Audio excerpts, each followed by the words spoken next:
Welcome to another segment of our mission adventure together. Today we're going to focus on 3 simple but important changes in how we think about mission. These mission mindset changes are simple primarily because they're blinding flashes of the obvious. Once we point them out to you, you'll be like, of course. But these mindset changes are important because they give us a better opportunity to be in a much better place to enjoy being an everyday missionary. The first mindset change is the most important, but you're already familiar with it.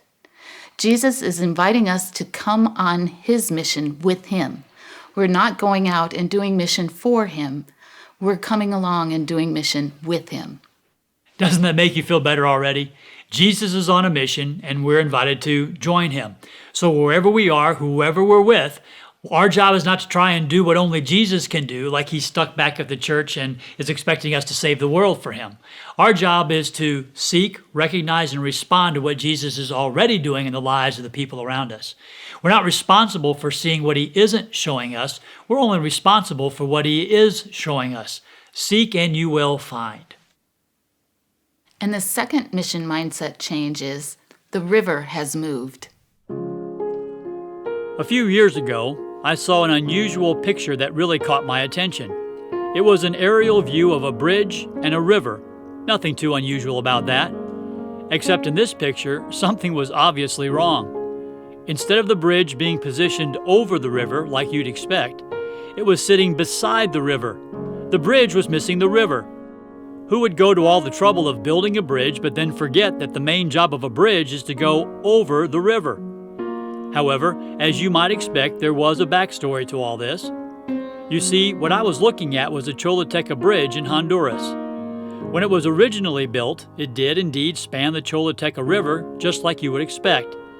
However, in October of 1998, Hurricane Mitch came racing across the Caribbean Sea and in 2 days dropped up to 6 feet of rain in some places.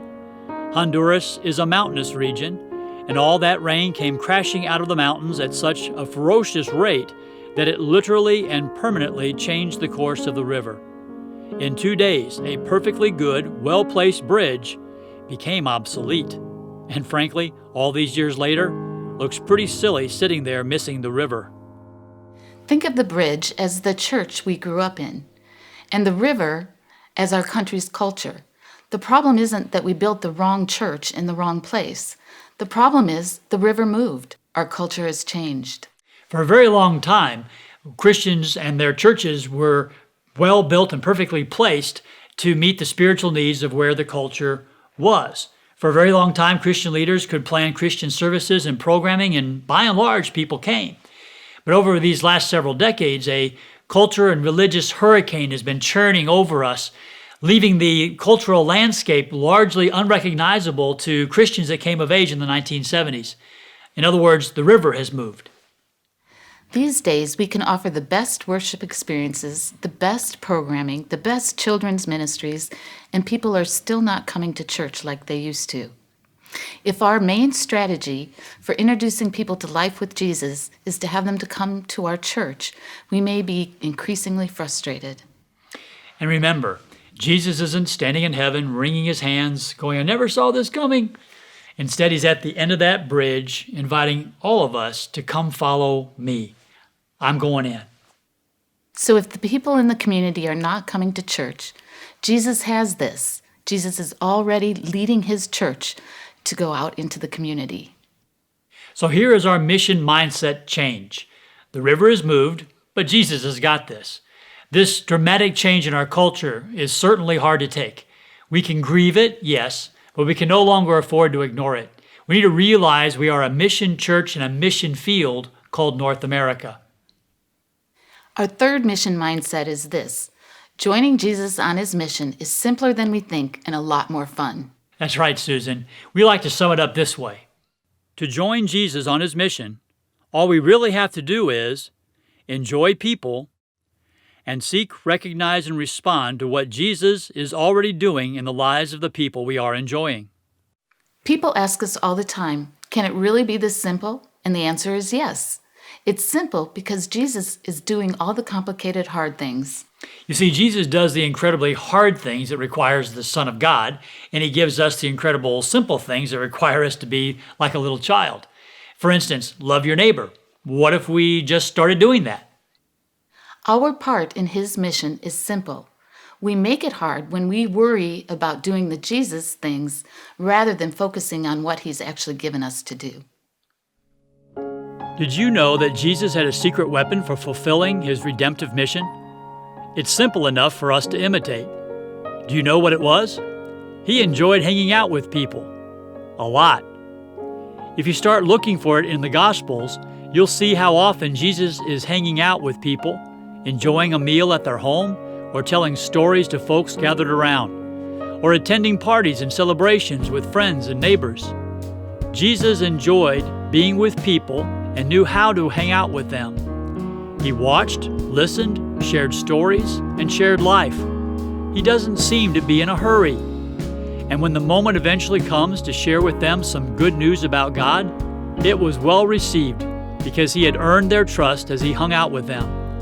Perhaps most noteworthy is that Jesus chose to hang out with people and enjoy them even though he had a huge mission to accomplish and a limited amount of time with which to accomplish it.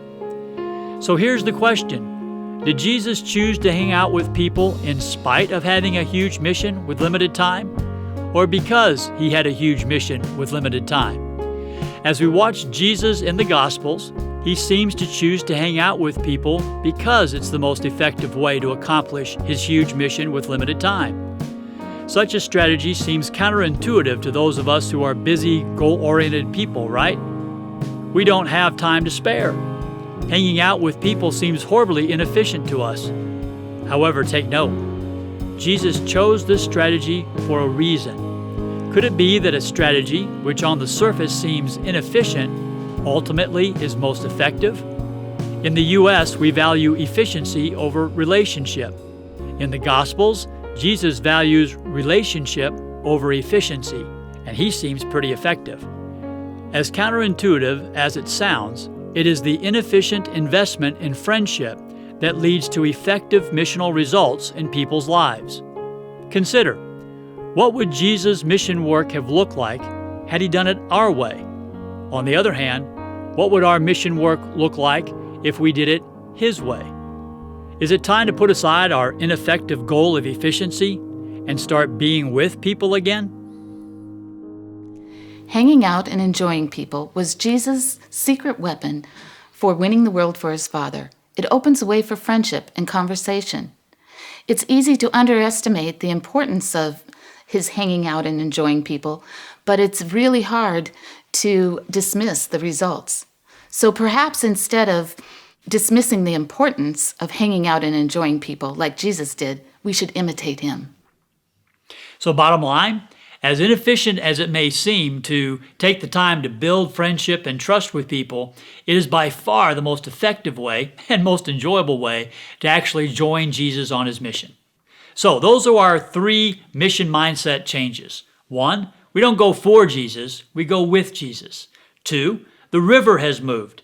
Our culture has changed from a church culture to a mission field. And 3, our secret weapon for joining Jesus on his mission is being with and enjoying people. We may question that strategy, but Jesus invites us to imitate it. So it really is that simple. Don't you feel better already?